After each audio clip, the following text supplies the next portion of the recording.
Hi guys, John here, Common Sense Outdoors. We're in the garage today because this is the best place for me to be able to do this and video it. And I'm going to talk a little bit fast because this is going to take a little while, and I want to keep the video as short as I can. So 9 months or so ago, I put up a video showing my cheap, easy Paracord Bracelet Jig. Gave all the measurements for it, explained how to make it. Today we're going to actually make one of these, and we're going to change a couple things about this one. After using it for a while, there's a couple things that just need to be tweaked just a little bit. And I actually already made one the other day, and for some reason my camera turned off about 2 minutes before I was done. So we're going to try it again, and it's going to end up looking like this if we do it right. So I went and bought an 8-foot 2x4. I got one as clear as possible, least amount of knots. It's got one little knot right there. This is the other half of it that's left. You're going to need 2x4. I've got a square. You can get away with using just a straight edge if you don't have a square. A tape measure. We're going to trade the sunglasses for safety glasses. Got a pencil, a screwdriver, got an antique jigsaw. You don't have to use an antique one if you don't want to. Drill, 5/16 inch drill bit. Two other little drill bits, 5/64 and 11/64. Then we have two 1/4 inch, 3.5 inch bolts. You can get away with 3 1/4 if you can find them. They didn't have 3 1/4 at the store I got these from. 2 wing nuts to match those bolts, and 2 washers to match those bolts. Then we have an assortment of screws. To make the jig, you actually need the 4 screws, 2.5 inch screws. And then depending on what kind of buckles and whatnot you're going to put on it, determines how many more screws besides that you'll need. So let me tip the camera down just a little bit, and I'm going to get right into it, and we'll talk about it as we go.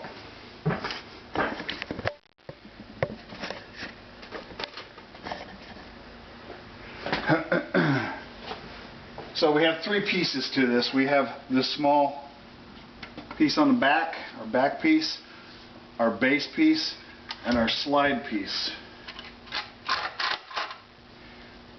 Now, the 2 little things to fix what I didn't like about this is I'm going to make this a little bit deeper on each end, the groove a little bit deeper on each end, and I'm going to move the 2 bolts in towards each other a little bit, so it gives me more slide both ways.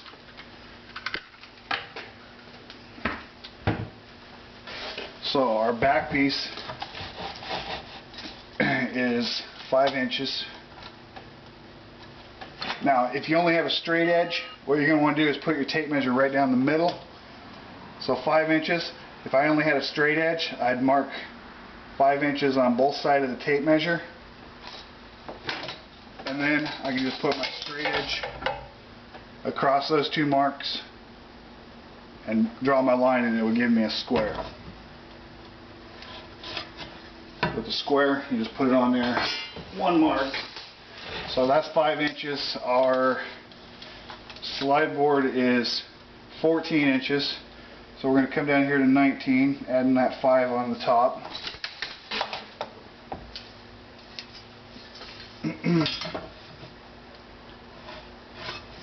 Like that, I'm going to spin this around, and our baseboard is 27 inches.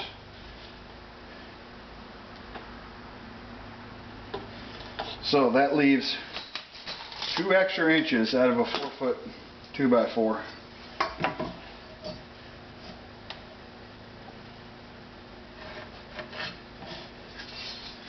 Okay. Now, before we do any cutting on those, we want to work on our slot for our slide board, because it's a lot easier to handle it with more board. So a 2x4 is actually 3.5 inches wide, so 1 3/4 is half of that, and we want to come down from the top of the board 1.5 inches instead of 2 inches. I'm burning an inch, so we'll come to 2.5. And where those two marks cross is where we're going to drill a hole. We're going to do the same thing on the other end. 1.75 inches.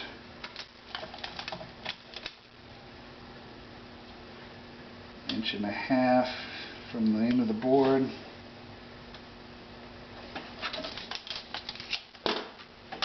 Then we're going to take our 5/16 drill bit,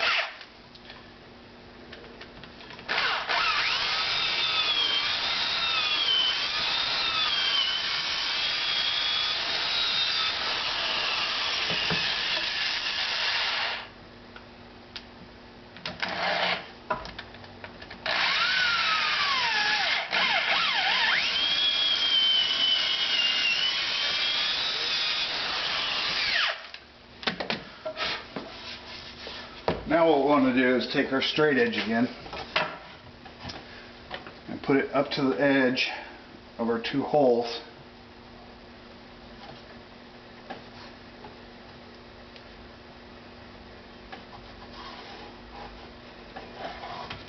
And draw a line on both sides of the holes.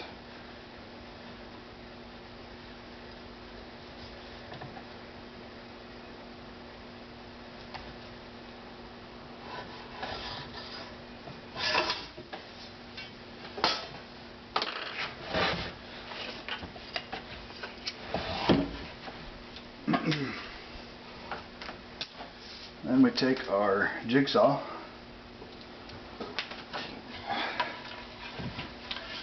we just cut those lines out.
This 2x4 is very green. Part of the reason it's not cutting real easy.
was in view all that time.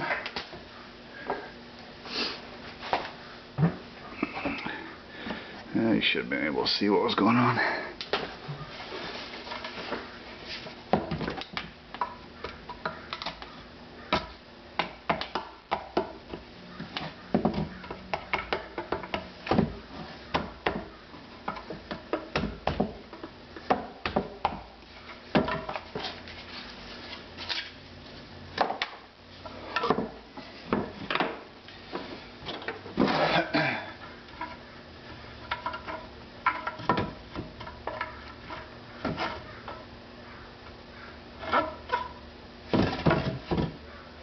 Yep, that jigsaw blade curved in on me a little bit. Touch that up.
Okay.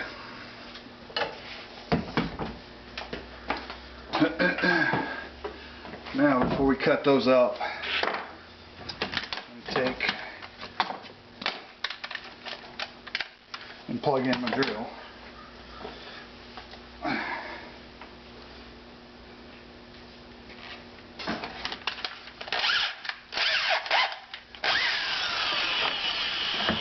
Take my 11/64 bit.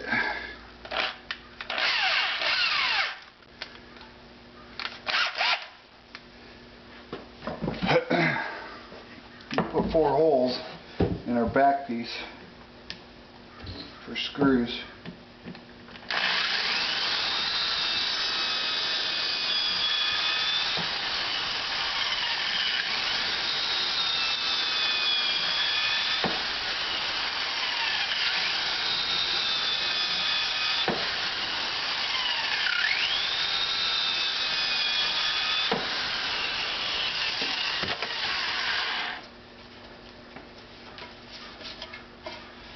Alright.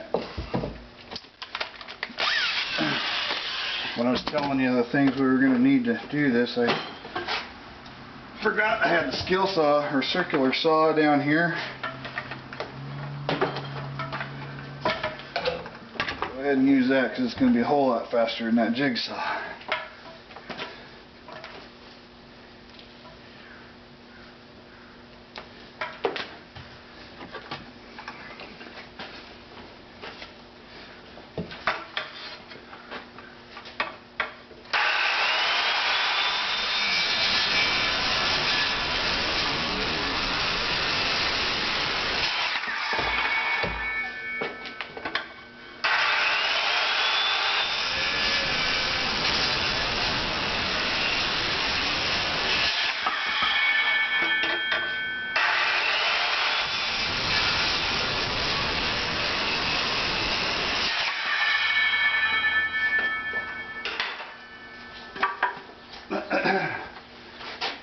Now we have all of our pieces, and that's what's left over. We're going to use that in a second too.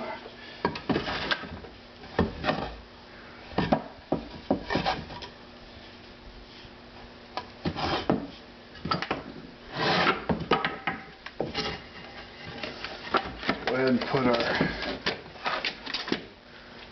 back piece on.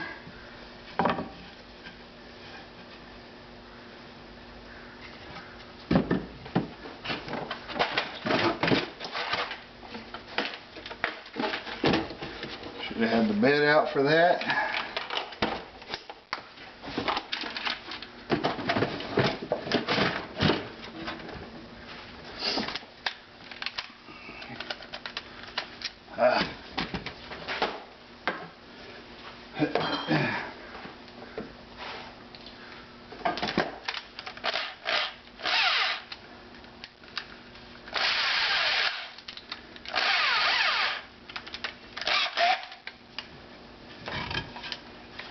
Okay, take our two ends, flush them, make sure we're flush down the sides.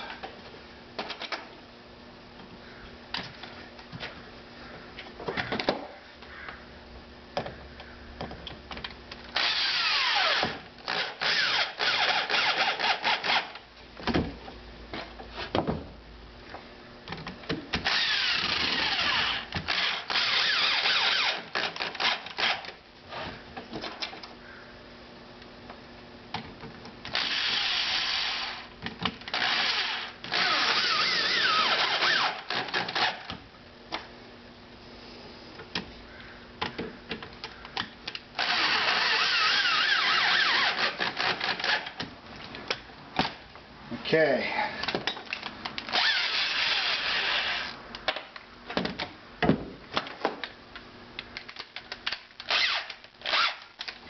Now we're going to take our slide piece.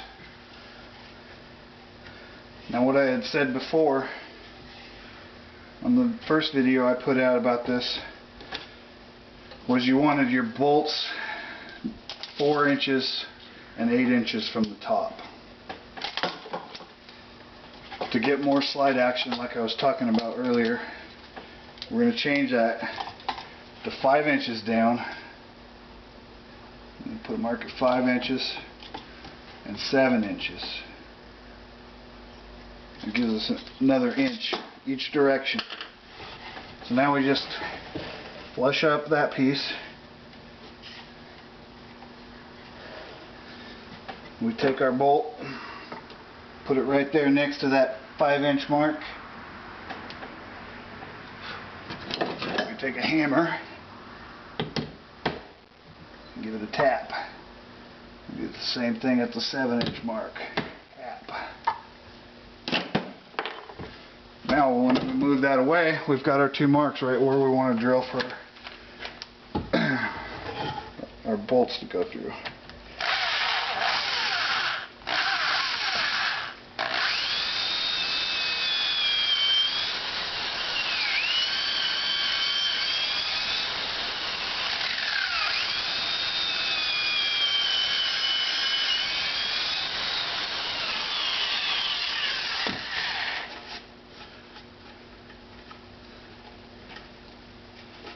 Now we're going to take our bolts from the back side, take our 2 inches of extra left over, put it right between the 2 bolts, grab our hammer again,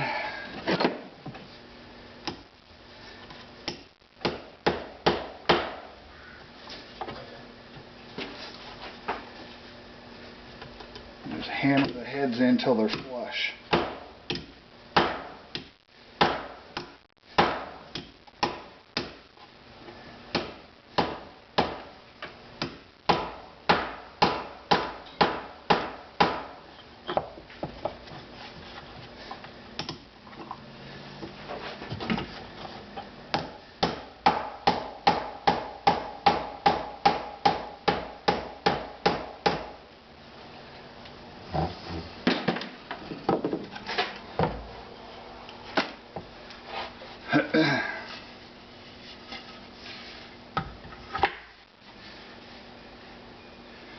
Now we take our 2 washers and our 2 wing nuts.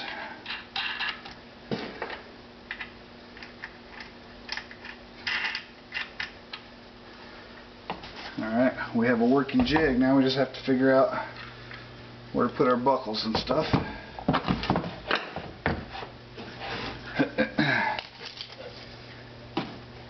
Oops. Now you can do this depending on what buckles and whatnot you're going to use.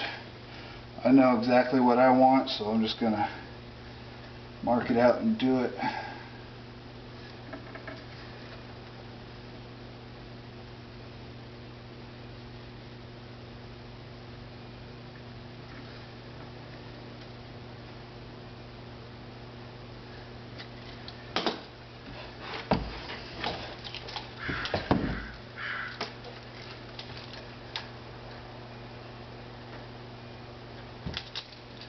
Oops.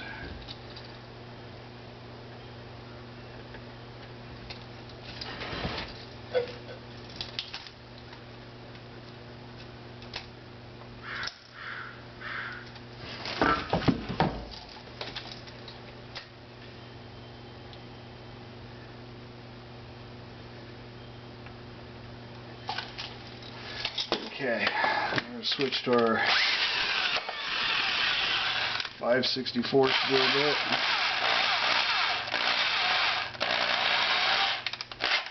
This is just going to make pilot holes for my screws so that the screws won't split out the wood.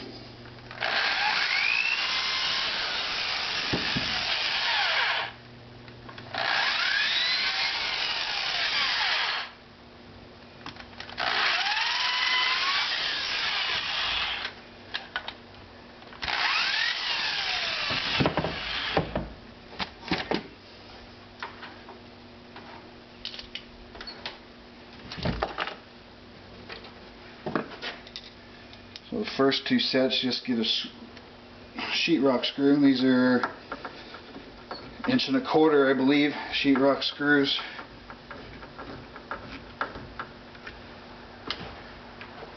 We'll talk about that in a second.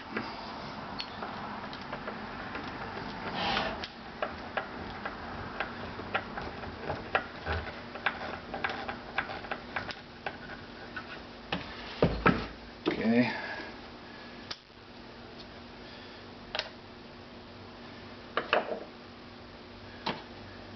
Now my top buckles, I like the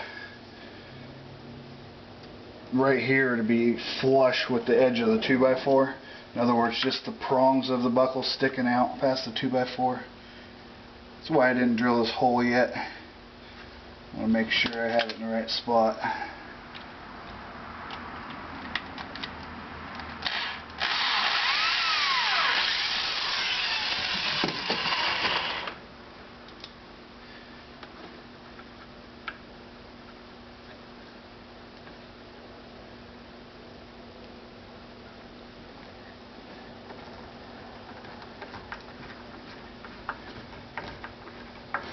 And when I screw these screws on the buckles down, I want them just loose enough that I can turn the buckle. I can spin it.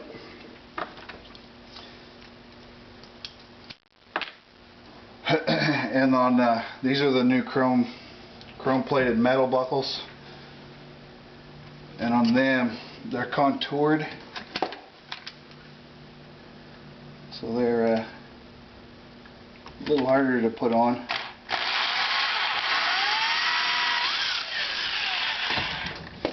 Can't tighten the screw up as tight.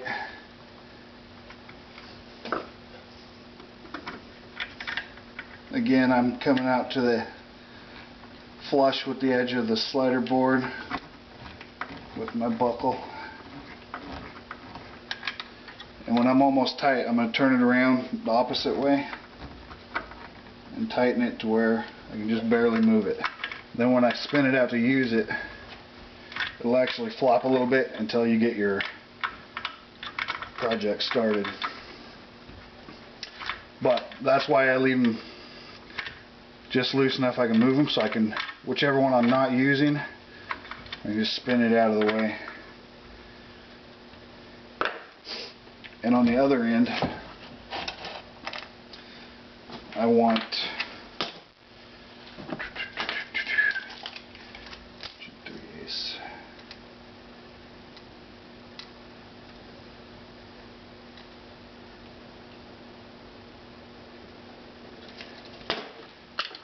I want my buckle to stick out 5/8 of an inch past my backboard. So that's going to be right there.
You can lighten this jig up a lot by using a 1x4 for your baseboard.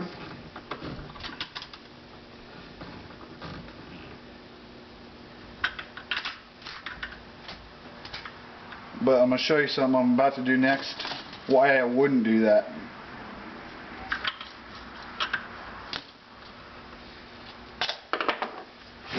So now I have a 5/8 whistle buckle. I have the 5/8 new chrome plated metal buckles.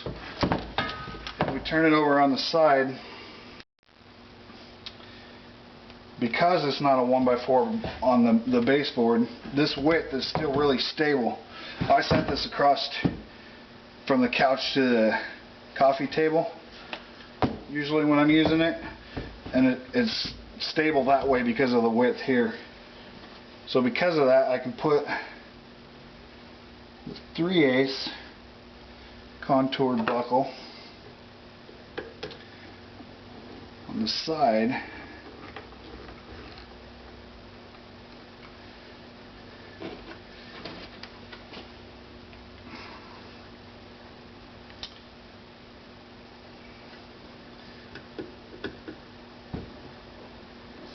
I actually did this on my first one just to make my granddaughter's bracelets with the small little 3/8 buckles. So now we have 3 different styles of buckles.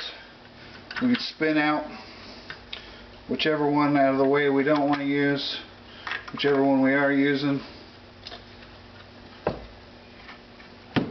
Ready to go. And the first 2 screws that we put in,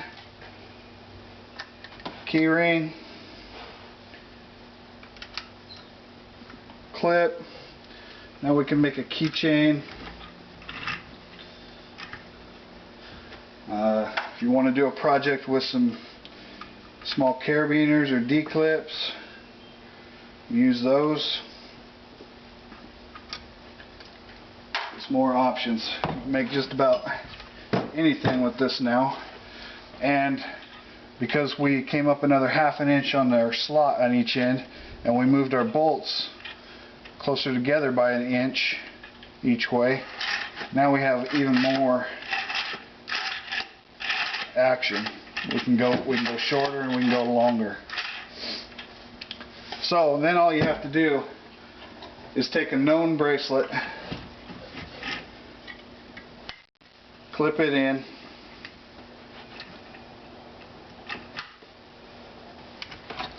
pull it tight, tighten down your wing nuts.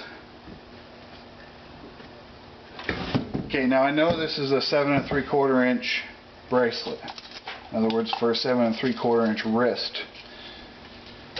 Depending on your bracelets and what you have in them, how wide they are, how thick they are, this could change a little bit.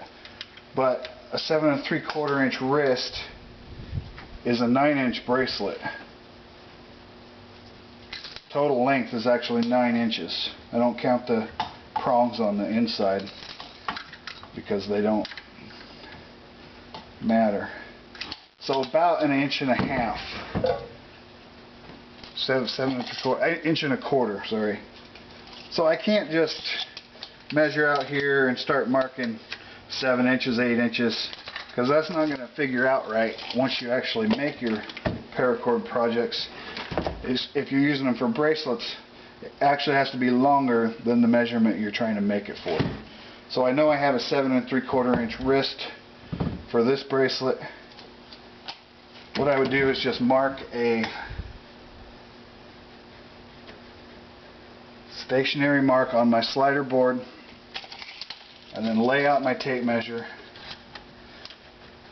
and I know I'm at 7 3/4 right there. So if I put the 7 3/4 inch mark on the tape measure right at that mark, then I can just start marking out 8 inches, 7 1/2, 7 3/4, 7 1/4, 7, and then I'd come back and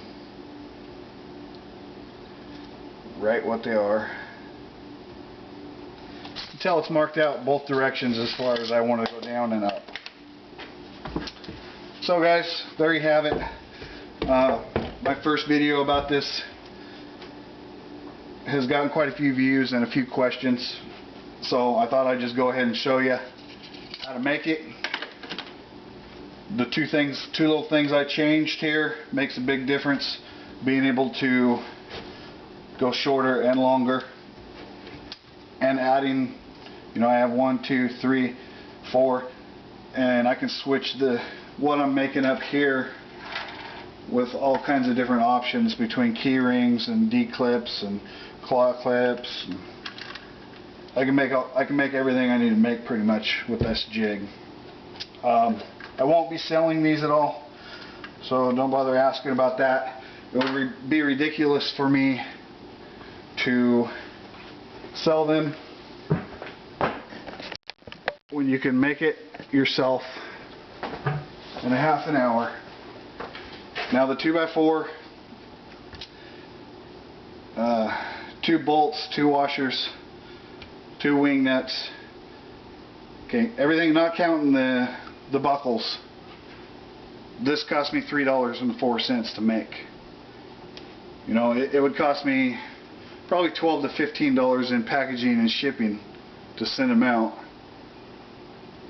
So $10 for my time for every half hour it took me to make one. That's $25, $28, about $28 it would cost me to sell them. I can't justify or sleep well at night if I'm charging you $28 for something that cost me $3.04 to make. So I don't overcharge. I don't agree with overcharging when it's that simple. There's how you do it. You can do it yourself. Appreciate you watching. I hope I helped somebody out with this. More videos coming to you as soon as I can. Like, comment, subscribe.